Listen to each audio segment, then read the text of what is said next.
¿Qué te parece el paisaje? No puedo creer que aceptáramos este viaje. Dicen que el lugar al que vamos es el más frío del planeta. ¿De verdad vale la pena enfrentarse a semejante infierno helado?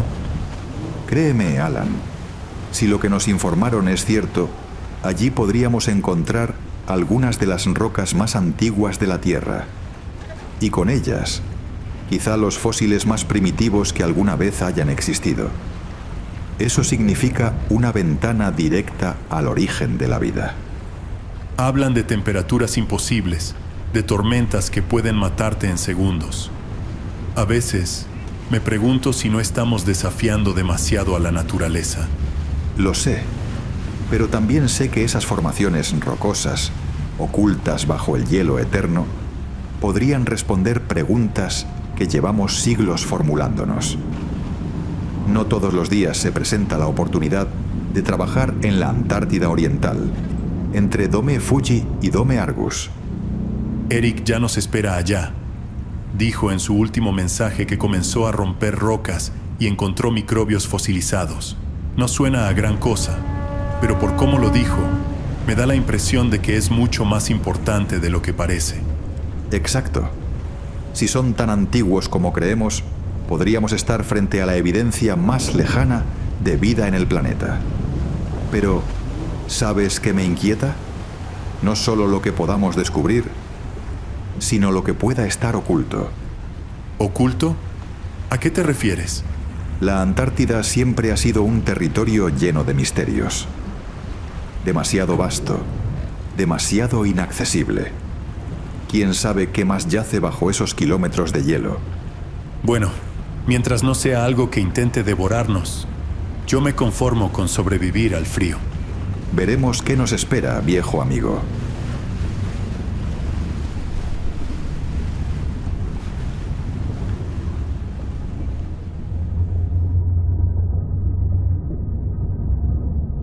No estoy muy seguro de cómo explicar todo esto. Ni siquiera me entusiasma hablar al respecto. Pero necesito que alguien me escuche, de una forma u otra. Lo que voy a contar no lo había mencionado desde que ocurrió, hasta ahora. Mi nombre es Dr. Ben Carter.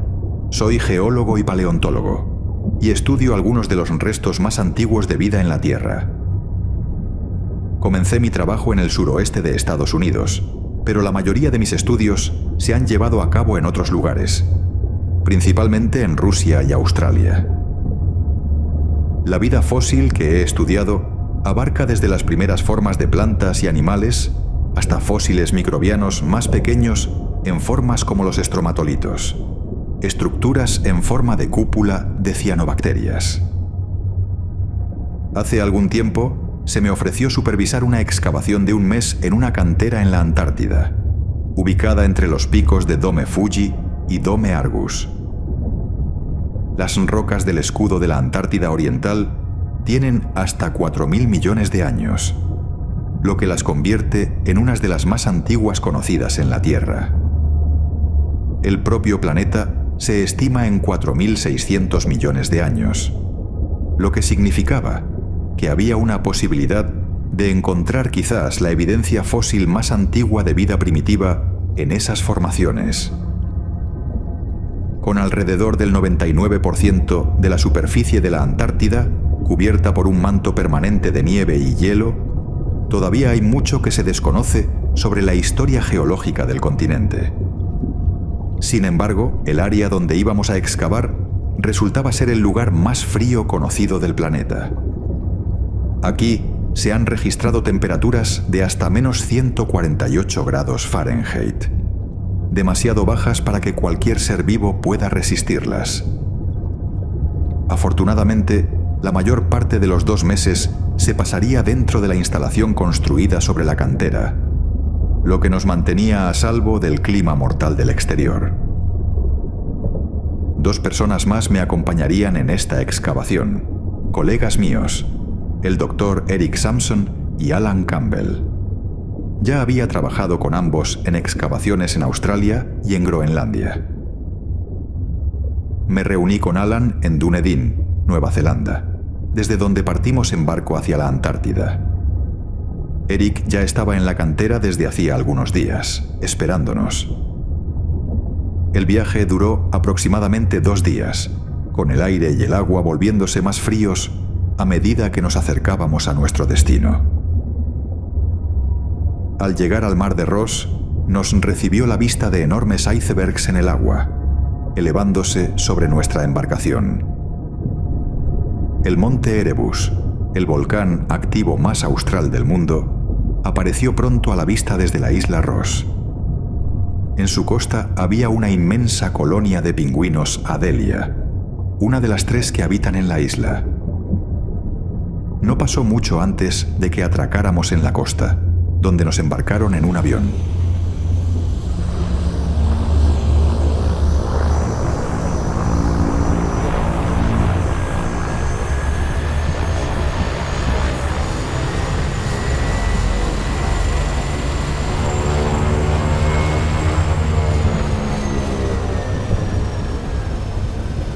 Al despegar, el vasto paisaje helado se extendía hasta el horizonte.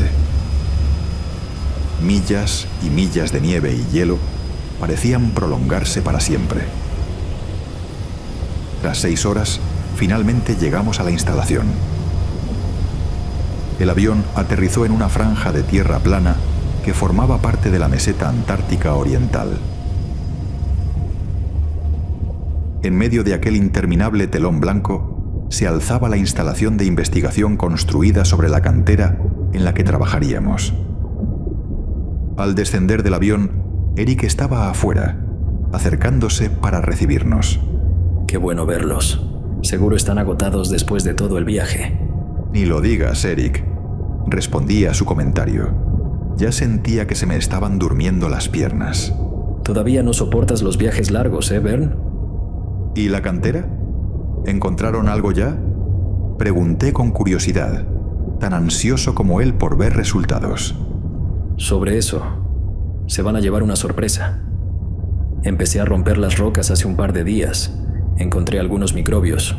Aún no los fechamos, pero podrían ser realmente antiguos. Muéstranos entonces.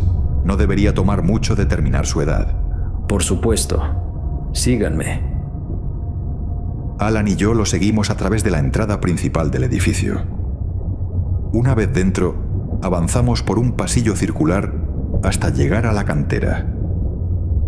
Los 3 llegamos a unas enormes puertas al final del pasillo y las atravesamos para ver las grandes terrazas excavadas en la tierra, de al menos 12 metros de profundidad. Aquí es donde estaremos excavando. Apenas he arañado la superficie, literalmente. ¿Y qué hay de los fósiles microbianos? Pregunté a Eric, intrigado por lo que había descubierto. Ah, sí. Vamos al laboratorio. Ahí se los mostraré. Regresamos por el pasillo, siguiendo a Eric hasta el laboratorio donde se encontraba el fósil. Los 3 entramos en una pequeña sala, en cuyo centro había una mesa con un microscopio. Debajo, una delgada lámina de roca. Bueno, échale un vistazo. Obedeciendo sus palabras, me incliné para mirar a través del lente. Pude observar los diminutos organismos unicelulares que Eric había encontrado, fosilizados, por supuesto. Muy bien podían pertenecer al Proterozoico temprano, o incluso al Arcaico medio o tardío.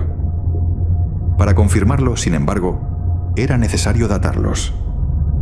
Antes de que pudiéramos decir nada más, las luces parpadearon. Oh, no se preocupen por eso. Ha estado pasando un tiempo, probablemente algún fallo en el sistema eléctrico. Está bien entonces. Mañana debería poder datarlos radiométricamente. Mientras tanto, lo mejor será revisar la estación meteorológica. Supuestamente, esta noche viene una tormenta fuerte. Podría ser de condición 1. El clima en la Antártida se clasifica por su severidad. La condición 3 es normal, no letal. La condición 2 es cuando las cosas empiezan a volverse peligrosas. La visibilidad disminuye y la velocidad del viento aumenta. Finalmente, la condición 1 consiste en el peor escenario posible, con vientos de más de 100 km por hora, sensación térmica inferior a menos 73 grados Celsius o visibilidad menor a 30 metros. Como este lugar se registraba como el más frío del planeta entero, resultaba aterrador pensar en lo violenta que podía llegar a ser una tormenta aquí. Eric nos condujo de regreso por el pasillo hasta la entrada principal.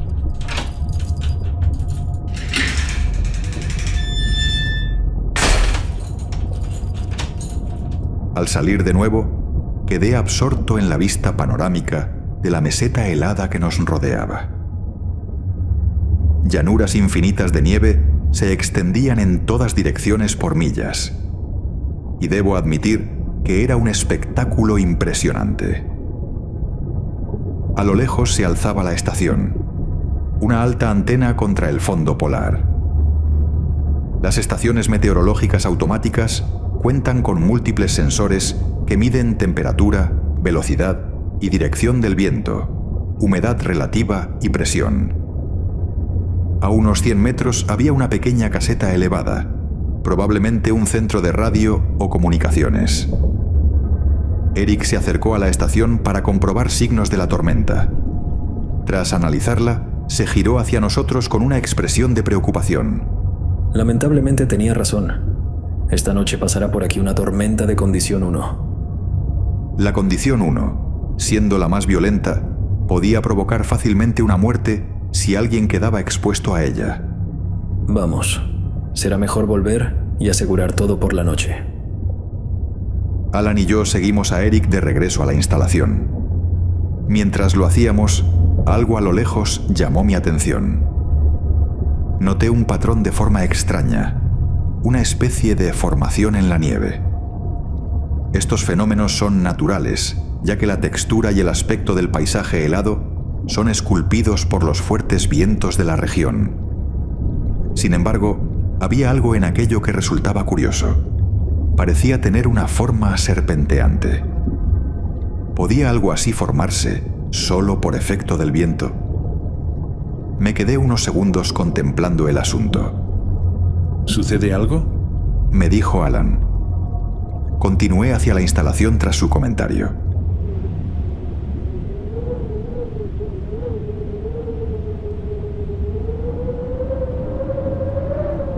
Más tarde esa noche, mantuvimos la instalación en completo bloqueo por seguridad durante la tormenta.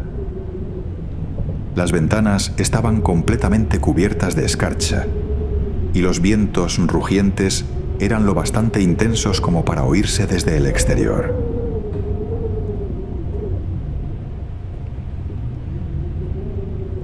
Cualquier ser vivo moriría con ese clima en cuestión de minutos, si no de segundos. Aprovechamos ese tiempo para seguir excavando en la cantera y recolectar más muestras para datarlas. La capa superior databa del Proterozoico tardío, más específicamente del período Ediacárico. El fondo de la cantera parecía corresponder al Arcaico medio o incluso al Arcaico temprano. Logramos recuperar varios fósiles ediácicos de la parte superior de la cantera, concretamente de las primeras formas de animales sésiles, similares a esponjas modernas, corales y anémonas. Estaban sorprendentemente bien preservados. Algunos mostraban incluso el interior del organismo. También me tomé el tiempo de recuperar algunas rocas del fondo de la cantera. Esperaba datarlas durante la semana, pero llevé una de ellas al laboratorio para examinarla más de cerca. Con tecnología especializada, tomé una muestra de la roca y coloqué la lámina bajo el objetivo del microscopio. Al mirar, vi más formas de vida microbiana similares a las que había visto en el fósil anterior, aunque menos marcadas. La mejor forma de explicarlo es que otros fósiles eran un tipo más complejo de procariota, mientras que estos parecían algo más primitivos, quizá incluso de mayor antigüedad. Sin advertencia, toda la sala comenzó a temblar. Las luces volvieron a parpadear. El susto me dejó en estado de shock. De pronto, se detuvo. Parte del equipo del laboratorio había sido lanzado por el aire, pero por suerte, ninguno de los fósiles resultó dañado. Salí apresuradamente del laboratorio para asegurarme de que mis colegas estuvieran bien, y los encontré en medio del pasillo. ¿Están bien? ¿Qué carajos acaba de pasar? Honestamente no tengo idea. Fue como una especie de temblor. Alan parecía tan confundido como yo. Eric también intentaba racionalizar lo ocurrido. No recuerdo que esta zona tenga ninguna falla geológica, ni siquiera un sistema de cuevas, por lo que sé. Sin poder esclarecer lo sucedido, nos tomamos un tiempo para calmarnos y volvimos a nuestras tareas. A lo largo de la semana recuperamos más rocas y fósiles. Los organismos preservados iban desde la fauna ediácica hasta algunas de las formas unicelulares más antiguas conocidas en la Tierra. Pude hacer pruebas de datación radiométrica a algunos de los fósiles recuperados. El fósil que Eric nos había mostrado al llegar resultó ser del Proterozoico temprano, concretamente sideriano. Otros, en cambio, resultaron ser del Arcaico tardío. Al final de la semana esperaba los resultados de uno de los fósiles que había recuperado de las capas más profundas de la cantera. Eric estaba controlando la instalación desde dentro, mientras nosotros estábamos en medio de otra tormenta de condición 1. En esta época del año son conocidas por ser particularmente frecuentes. Alan estaba en la cantera, excavando en busca de más hallazgos potenciales. Me detuve un segundo y noté una pequeña abertura a través de las ventanas cubiertas de escarcha. Apenas podía distinguir los vientos furiosos afuera. Si bien hay formas de vida que sobreviven en lugares extremos, este no era uno de ellos. Incluso las especies antárticas más resistentes se congelarían aquí. Caminé al laboratorio para ver si habían llegado los resultados de mi roca. Cuando fui a comprobarlo, los resultados estaban listos. Al verlos, me quedé boquiabierto. El fósil que había encontrado, el que contenía vida microbiana, tenía 3.800 millones de años, concretamente del Eoarcaico. El registro más antiguo conocido hasta entonces era de 3.500 millones. Pero esto, lo que tenía delante, era sin duda una de las formas de vida más antiguas que han existido, probablemente la más antigua jamás encontrada. Supe que se trataba de un hallazgo importante y que podría ser una contribución vital a nuestra comprensión sobre el origen de la vida en la Tierra. Estaba a punto de ir a decírselo a Eric cuando volvió a ocurrir. Otro temblor sacudió la instalación.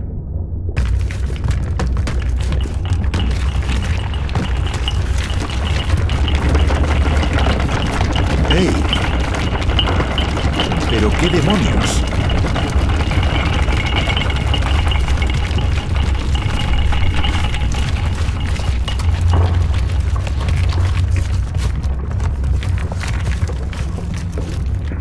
El equipo empezó a saltar y parte de él cayó de las mesas. Salí del laboratorio lo más rápido que pude, pero entonces caí en la cuenta. Alan seguía en la cantera.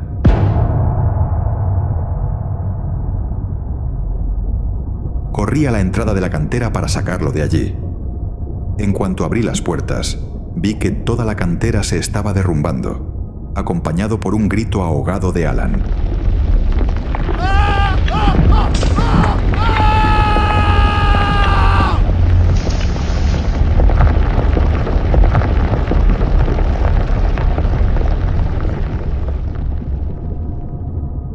De nuevo, el temblor se detuvo de golpe. Toda la cantera se había hundido, creando un pozo de al menos 29 a 30 metros de profundidad, 95 a 100 pies. En medio del pánico, escuché la voz de Alan desde el fondo. ¡Hola! ¿Hay alguien? Al oír su voz, respondí para tranquilizarlo. No te preocupes, Alan. Quédate ahí. Voy a buscar ayuda. Corrí por el pasillo para encontrar a Eric y casi me estrellé con él. ¿Qué pasa? ¿Qué demonios acaba de pasar? Es Alan. Estaba en la cantera y se vino abajo.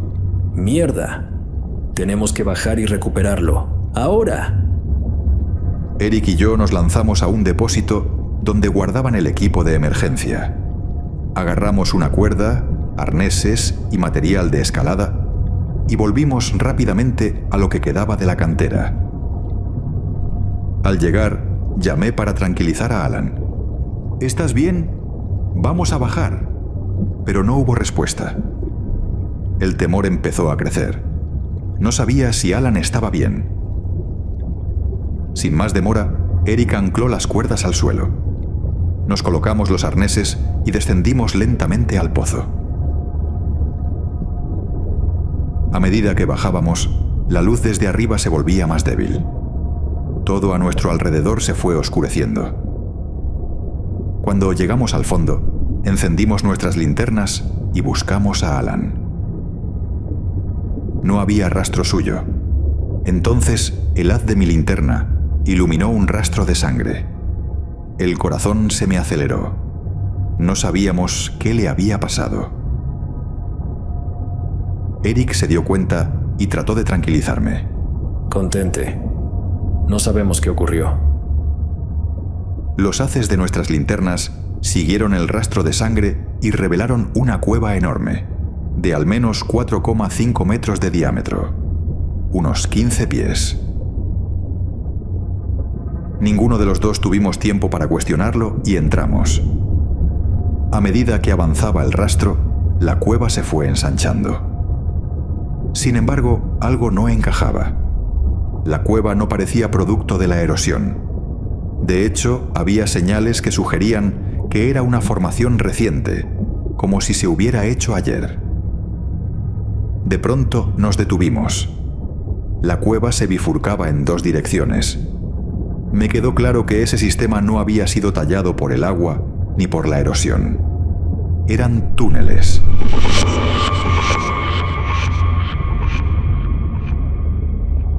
Pero eso no podía ser. Ninguna forma de vida podría sobrevivir aquí. Seguimos el rastro de sangre hasta que Eric se detuvo en seco. Antes de que pudiera decir palabra, un sonido empezó a emanar desde la esquina. Un tipo de roce o correteo. A medida que se hacía más fuerte, ninguno de los dos se movió. Estábamos paralizados. De la esquina surgió una criatura. Medía al menos 1,2 metros de longitud, unos 4 pies, y se parecía a un gusano aterciopelado, solo que mucho más grande. Avanzaba lentamente por el túnel en sus decenas de pequeñas patas, sin parecernos notar. Esto cambiaba todo lo que sabíamos. Nada debería poder vivir en esta zona del continente. Sin embargo, había vida, justo ante nosotros. Dime que lo viste. Eric me miró. Lo vi. No fue una visión. Quizá las temperaturas subterráneas aquí eran más bajas que en la superficie. Aún así, la vida podía y estaba sobreviviendo aquí. Simplemente no era evidente para nosotros. Eric y yo seguimos por el túnel izquierdo, siguiendo el rastro. ¿Podría algo haber creado esos túneles? Tal vez esos gusanos tipo Velvet Worm los hicieron y su excavación provocó el derrumbe de la cantera. Pero el que vimos medía apenas 1,2 metros. ¿Sería posible que algo tan pequeño hiciera túneles de ese tamaño? Las paredes del túnel empezaron a mostrar pequeños puntos brillantes. Conforme nos acercábamos, quedó más claro. El pasadizo estaba revestido de numerosos hongos bioluminiscentes. Había tanto que casi no necesitábamos las linternas. Al final del túnel oímos una tos leve que venía de la vuelta de la esquina. Tenía que ser Alan, así que sin perder tiempo, Eric y yo fuimos lo más rápido que pudimos y doblamos bruscamente a la derecha. llegamos a una cámara grande cuya bóveda estaba cubierta por miles de los hongos bioluminiscentes que habíamos visto, lo que iluminaba lo suficiente para que viéramos qué había delante. Alan, gravemente herido y tendido en el suelo. Eric y yo corrimos a auxiliarlo. En el suelo, junto a él, había varios gusanos como el que habíamos visto antes. Uno de ellos estaba encima suyo, aparentemente intentando alimentarse. Eric lo arrancó de un tirón y lo arrojó a un lado. El gusano se escabulló. Alan respiraba con dificultad y tosía sangre. Teníamos que sacarlo de allí cuanto antes. Mientras lo ayudábamos a incorporarse, trataba de decir algo, pero apenas se le entendía. No intentes hablar. Te vamos a sacar de aquí. Eric y yo volvimos por el túnel con Alan a cuestas. Podía caminar, pero con dificultad. Entonces todo empezó a vibrar. Otro temblor.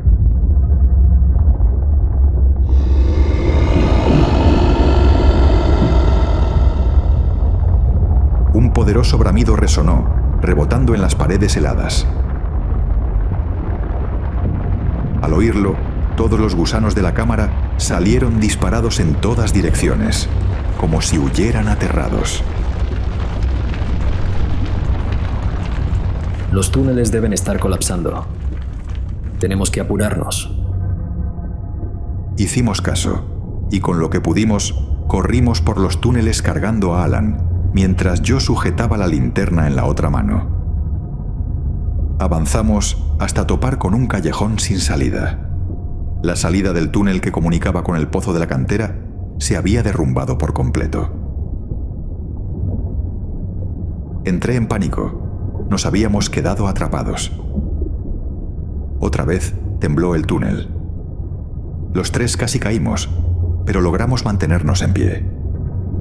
Entonces el temblor cesó y todo quedó en silencio. Se oyó un ruido de correteo. Al girarnos, vimos otro gusano asomando por la esquina.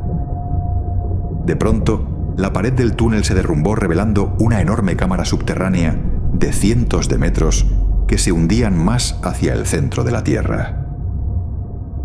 Y entonces, entre la oscuridad de la cámara, se reveló la masa amorfa de una criatura ciclópea tan asombrosa como aterradora. Jamás en la historia, ni a lo largo de los siglos que se había escrito sobre el mundo y las cosas que lo habitaron, se escribió sobre algo así. Era algo inconcebible, algo pesadillesco, algo que claramente no podía pertenecer a este mundo. Ahí, dormido y cubierto por roca y hielo, se hallaba la más aterradora de las aberraciones que el cerebro humano pudiera imaginar. No es algo que puedo describir con palabras, porque ni hasta el día de hoy puedo encontrar las palabras correctas para describir semejante locura. Sus ojos eran... Dios, aún puedo ver esos ojos o lo que puedo describir como tal.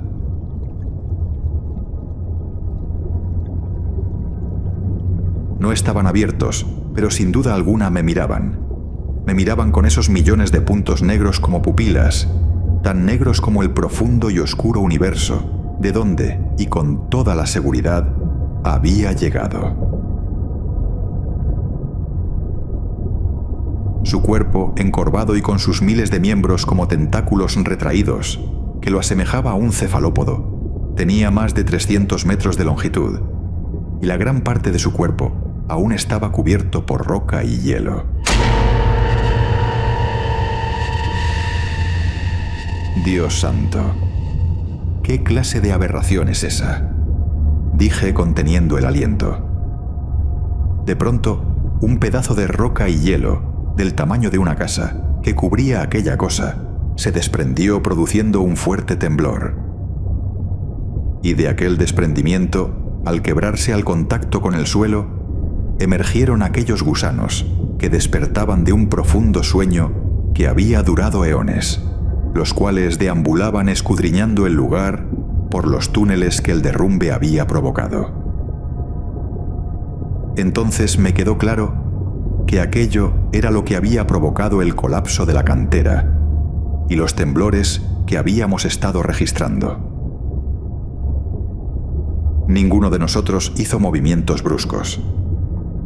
De pronto Alan resbaló y casi pierde el equilibrio. Eric y yo lo sujetamos. Aquello llamó atención de una de las criaturas que se giró y se dirigió hacia nosotros. Aunque claramente era ciega y no nos miraba directamente, parecía olfatear el aire una y otra vez, con sus enormes fosas nasales verticales. Los tres nos quedamos inmóviles, en un silencio absoluto, para no atraer más su atención.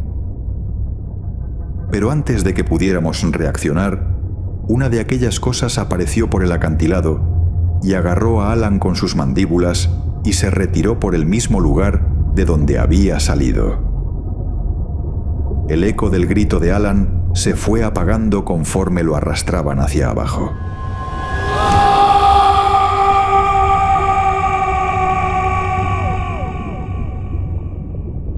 Escuchando los gritos aterrados de Alan desvanecerse y dejando a aquella monstruosidad ciclópea dormida detrás de nosotros, Eric y yo corrimos lo más rápido que pudimos, guiados solo por la luz de nuestras linternas y los hongos de la pared. Los túneles comenzaron a temblar aleatoriamente, y eso solo nos indicaba que más de aquellas criaturas estaban empezando a venir tras de nosotros.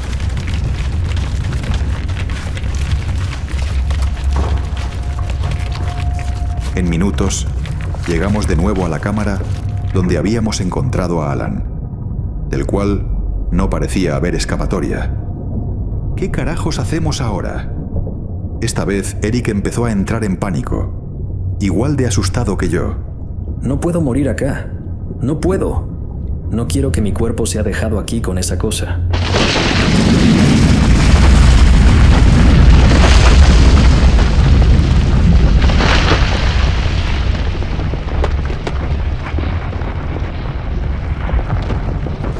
De pronto la cámara estalló y otra de las criaturas entró. Eric y yo nos quedamos paralizados. La cosa que se arrastraba intentaba captar nuestros olores mientras se movía despacio por la sala. Si alguno de los dos respiraba de más, nos encontraría. Nuestros ojos quedaron fijos en el túnel por donde había salido. No sabíamos a dónde conducía, pero debíamos arriesgarnos. Nos arrastramos por el costado de la cámara lo más lentamente posible. La criatura estaba al lado opuesto, intentando localizarnos. Apenas podíamos contener la respiración. Finalmente, conseguimos llegar a la entrada del túnel, pero entonces, de la nada, uno de los gusanos salió disparado de la oscuridad y se cruzó entre las piernas de Eric, que cayó. Eso atrajo la atención de la otra criatura. Antes de que pudiera lanzarse, Eric se incorporó y corrimos por el túnel.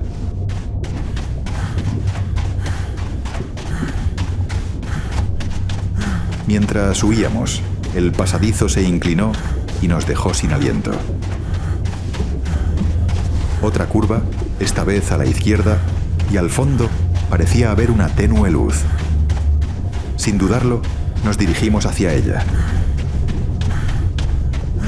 Al llegar, nos topamos con una pared rocosa helada, casi vertical, y una apertura hacia la superficie en la parte superior. Tenemos que escalarla. Estás loco. Mira el tamaño de esa cosa. El rugido de una de las criaturas resonó por la cueva y obligó a Eric a aceptar la idea. La tormenta de condición 1 seguramente seguía con furia, pero en ese momento no teníamos opción. Eric y yo empezamos a escalar. Por suerte ambos llevábamos piolets para emergencias. Lo más rápido que pudimos, clavamos los piolets en la pared helada y ascendimos hacia la abertura.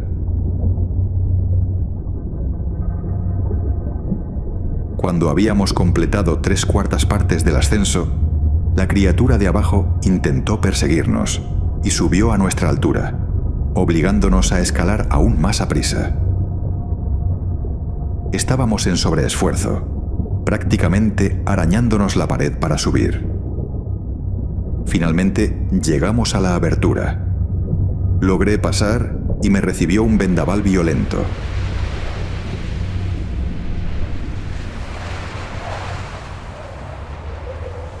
Estaba a unos 5,5 metros de la estación de la instalación.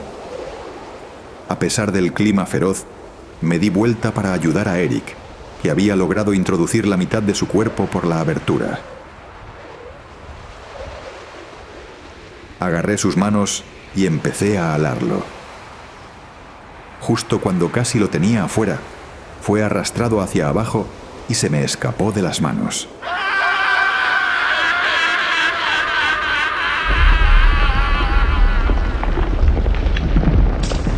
Su grito se mezcló con el rugido de las criaturas mientras la abertura colapsaba.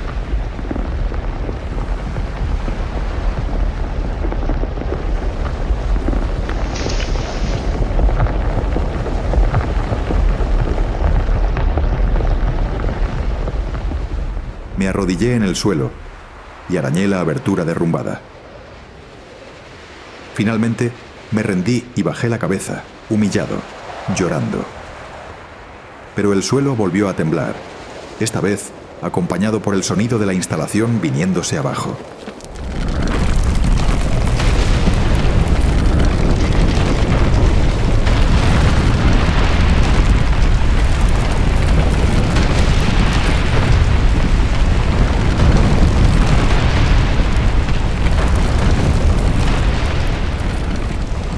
Levanté la vista y vi toda la estructura construida alrededor de la cantera desplomándose. En cuestión de segundos, el edificio entero se vino abajo. Solo quedó en pie la estación meteorológica y la pequeña caseta que vimos antes, a lo lejos. Supe que mi única esperanza era intentar comunicarme por radio y esperar que alguien lo recibiera. Contra los vientos violentos, me esforcé por llegar a la caseta, apenas iluminada por una luz tenue.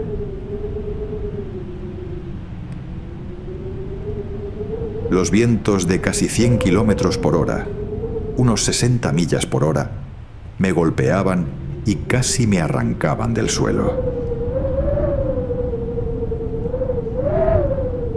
Tras atravesar la tormenta, me subí por las escaleras y entré en la caseta, cerrando la puerta de un portazo.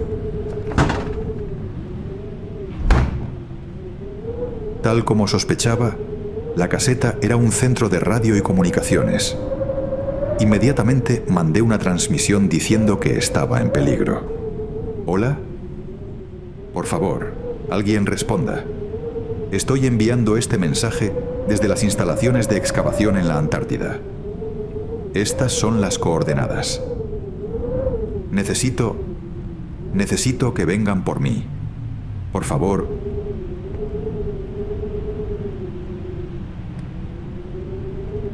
A mitad del mensaje, sin embargo, se me acabaron las fuerzas y me desplomé, perdiendo el conocimiento.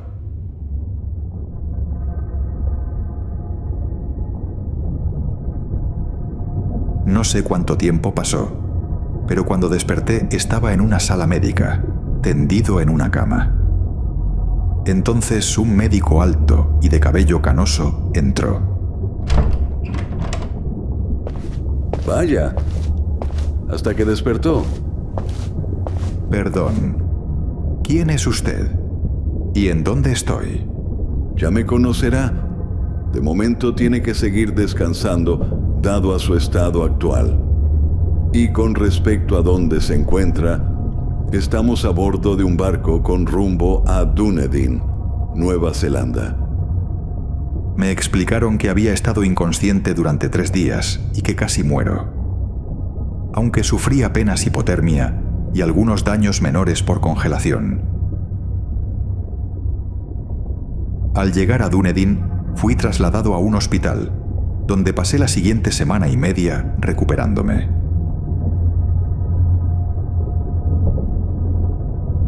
El informe de la RNZN afirmó que 2 miembros de la expedición habían muerto, probablemente por el derrumbe de la instalación, aunque no se pudieron recuperar sus cuerpos. Me encontraron inconsciente y en coma en una pequeña estación de radio, desde donde me evacuaron por aire. Parte de mí quería contar lo que había visto, pero sabía cómo terminaban esas historias. Nadie en su sano juicio se tomaría en serio un relato así. Mucho tiempo después, esperé que todo quedara enterrado por el paso del tiempo. Este acontecimiento me obligó a pasar meses en terapia. No pude dormir durante un largo periodo. Aunque logré seguir adelante, quedó siempre en el fondo de mi mente. Ahora, sin embargo, ha vuelto a ser relevante. Hace varios meses recibí un correo extraño, sin remitente, que solo contenía un enlace a una imagen. Al principio pensé que era spam, pero no había texto, solo el enlace. Con reticencia hice clic. Lo único que había era una imagen negra con texto blanco que decía: Dr. Carter, somos conscientes de la prueba que enfrentó. Debe de ser muy difícil, ya que ni un alma creería sus palabras. Pero nosotros sabemos lo que vio, sabemos lo que experimentó. Aún hay mucho sobre nuestro planeta que el público se niega a ver. Y usted, doctor, apenas ha arañado la superficie. Mis primeros pensamientos fueron que todo aquello pertenecía a algún grupo conspiranoico sin idea de lo que hablaban, o quizás a una broma pesada. Aunque, ¿por qué el correo no tenía remitente y solo contenía ese enlace? Estaba claro que no era spam. Pero, ¿quién diablos era TEF? Quien quiera que fueran, había una cosa en la que tenían razón. Después de todo lo que vi, puedo afirmar con seguridad que nosotros, como especie, creemos saberlo todo. Pero la realidad es que sabemos prácticamente nada.